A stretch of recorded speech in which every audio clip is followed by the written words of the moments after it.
La baignoire, en fait, je voulais travailler sur l'opposition entre l'espace public et l'espace privé, balancer de l'intime comme ça sur la voie publique. Et donc j'ai choisi la baignoire parce que le bain représente pour moi le moment le plus égocentré qu'on peut s'offrir chez soi. Et de le mettre comme ça sur la place publique, ça représentait quelque chose. Alors, en fait, j'ai choisi 3 supports, 3 médias. La vidéo, la photo et le texte. La photo parce que c'était l'instant choisi.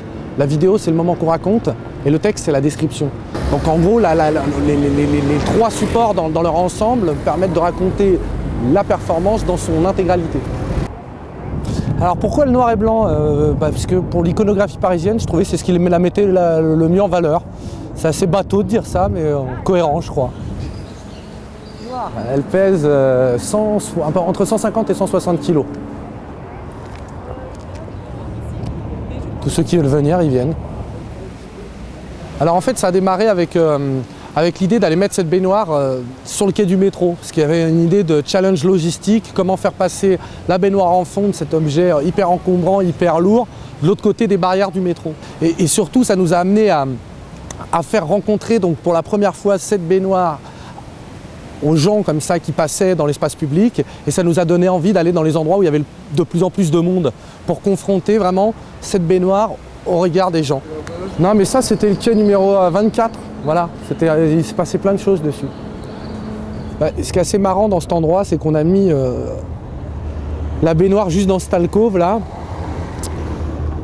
et on a vu des gens passer juste à l'endroit où t'es là. Donc on a quelques photos où tu as vraiment le mec qui prend son bain là dans l'alcôve et le passant qui passe sans même y jeter un coup d'œil. La petite musique de nuit.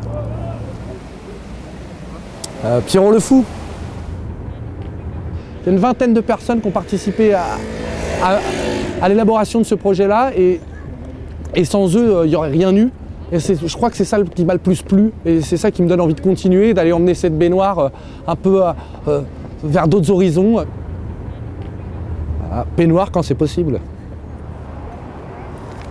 Bon, il n'y en a pas vraiment de pire, mais l'histoire la plus triste, c'était au Jardin du Luxembourg, qui est un jardin gardé par les militaires, et on s'est fait sauter en 1 minute 10 et ils m'ont fait effacer toutes les bandes que j'avais enfin bon bref, voilà, mais globalement c'était sympa. Non, pourtant c'est arrivé qu'on me le demande. Je te jure que c'est vrai.